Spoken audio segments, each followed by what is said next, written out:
It's the most beautiful, weird, unexpected surprise ever. And the fact that I'm getting a chance to talk to you and you're taking the time to represent not just yourself, but your friends. And that's where I want to start. I want to start with the friendship, because the music obviously is very important, and it's why we fell in love with you all in the first place. But it's very clear that you wouldn't be doing this unless this was about really experiencing the friendship side of your creative again, isn't it? It is. That's so true. We knew that we had these bonds, obviously. We'd see each other every now and then. But it was especially clear when we were in the studio for the first time for this album together, because that was so strange and wonderful at the same time, that the way everything came rushing back like it was yesterday, like this was, a very familiar, normal situation we were in, the four of us. Yeah, okay, we're recording like it was yesterday. I've asked, musicians to try to describe that for many, many years, and I've almost given up on that question. But I'm going to give it one more shot, because I don't think I could get a better description of what it feels like to feel that again than from someone like yourself after 40 years of not feeling it. So is there a way that you can somehow find earthly words to describe what that moment was like when you came together? Well, I looked around, and I looked into Agneta's eyes and Frida's eyes, and there was the same kind of feeling, the warmth and the friendship and the bonds between us, that as you suddenly realize no one on earth has experienced this kind of relationship that we have. Sadly, people die and they don't stay on friendly terms for their whole lives, but we have. And I'm so incredibly happy for that. You've always spoken through your music. Great artists do. And it's only after time and with the benefit of hindsight that we can, as fans, realize that there was a lot more buried in the music than we thought when we were dancing to it. And I think about, a song as you come back with, I Still Have Faith in You.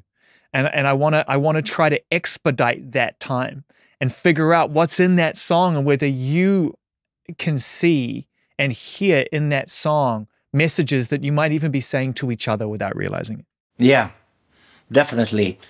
When Benny sent me a demo of that melody, I knew it had to be about us. But at the same time, lots of people and in lots of situations will find that, yeah, this is about them too. And because I love to have hidden layers in the lyrics, and I Still Have Faith in You can be read in many different ways. But I won't, you get what's face value, and that's about us. But the others, you'll have to think yourself. But I think about both songs that we're hearing right now, I Still Have Faith in You and Don't Shut Me Down. These are anthems of resistance and strength, and the idea of moving past the challenges in one's life. We will all be able to universally appreciate these songs for that reason. But how did it feel watching yourself and your friends conjure up, no doubt, countless emotions that you've experienced in the last 40 years, and for the first time as a team, be able to draw upon those emotions and perform these songs? Exactly. That's exactly what we did. We didn't know what to expect when we went into the studio. We knew that, it might just be that we're not, we don't have it anymore. And then realizing that we have something to give and something to say, that was an incredible feeling. And in both songs, as you say, that there is a lot of that, the happiness and joy of being able to come back like this and being proud of it. We're as proud of this as we were back in the 70s about those albums. This is the follow-up of The Visitors. Wow.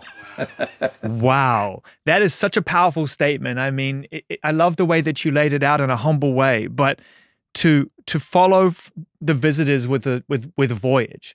I mean, even the way that those two titles string together in a timeline. Did you really think about this in terms of an addition to the legacy as opposed to a standalone reunion?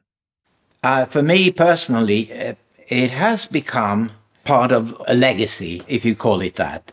It's 40 years apart, but it's still very much, you know, the latest album. Yeah. If you know what I mean. Yeah. It's I don't see it as a standalone thing. We take all, you know, that wonderful baggage that we have with us into this production as well. You said something really poignant before. No one has had this kind of experience in the arts and the way that the ABBA has, and the way that you were able to walk away, live your lives, build upon your success, and build upon your friendship. I mean, that just doesn't happen. One of them normally goes the other way. So as we now start to trace this reunion to some degree, I'm going to go back a little bit and ask you, for you personally, when it went from being a subconscious, planted idea that came from somewhere into something that started to take shape, the idea this might actually happen. It was initiated by the idea of creating these digital selves, these digital avatars that made us think about maybe we should give them something to sing that we didn't sing, but they can sing. And so that's how it started. And thinking this is a concert with the avatars, and we thought if we'd gone on tour, we'd have written 2, 3, 4 new songs. And Benny called Frida, I think I called Agneta, and asked them if they wanted to try and come into the studio again and just to see what happens. You know, it was as light-hearted as that. We wrote a couple of songs and we thought were great, but we went into the studio just for fun, just to see what happened. And we were as astonished as everyone else that out came the sound of ABBA as though nothing had happened. I love having these songs in my life now, but I can't help, and maybe I'm just too reflective. I can't help but think about the songs that have been sitting there for 40 years waiting for the four of you to touch them. Oh. No, most of those songs have been used in musicals, and Benny has a band, a dance band really. And we've written a lot for that, all in Swedish. Mm-hmm. But somehow we've never thought of ourselves as pop musicians or pop writers until maybe now. But doing it our own way, our own weird way. So there's nothing on this album that you'll hear that is speculative in the least. Yeah. It's we decided early on not even try to go there. Listening to the hit records now and see what they sound like we used to. I mean, we had our ears to the ground all the time and seeing what are the Bee Gees doing this time, and Rod Stewart and what have you.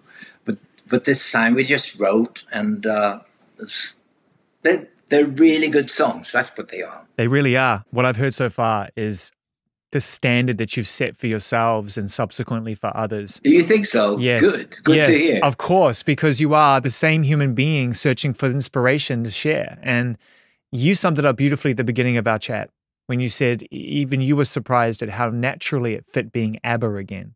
It really sounds like ABBA. Yeah.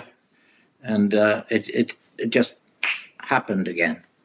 That was the biggest kick of all, I think, when they started singing together, and there was that sound, and you know, there is Frida is a mezzo, and she's one tone lower maybe than she used to be, and Agneta is a true soprano, also one tone lower, but when one strives to reach up to the other, which Frida strives to get up there, that's when that metallic, typical ABBA sound comes. My last question at this point, Bjorn, and it's been a pleasure to connect with you about this music and about your return. So thank you for the chance. Hopefully, we'll talk again. But for now, my last question being, once the music was moving and you were connecting with your friends again and being creative again, did it change the way that you woke up and how you moved through the day? And did you feel different than you had done in the last 40 years? And did it surprise you? Yeah, funny now that you mention it.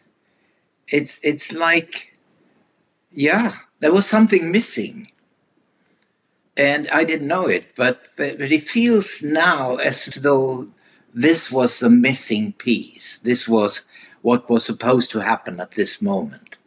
You know, you rarely feel that, but I do feel that now.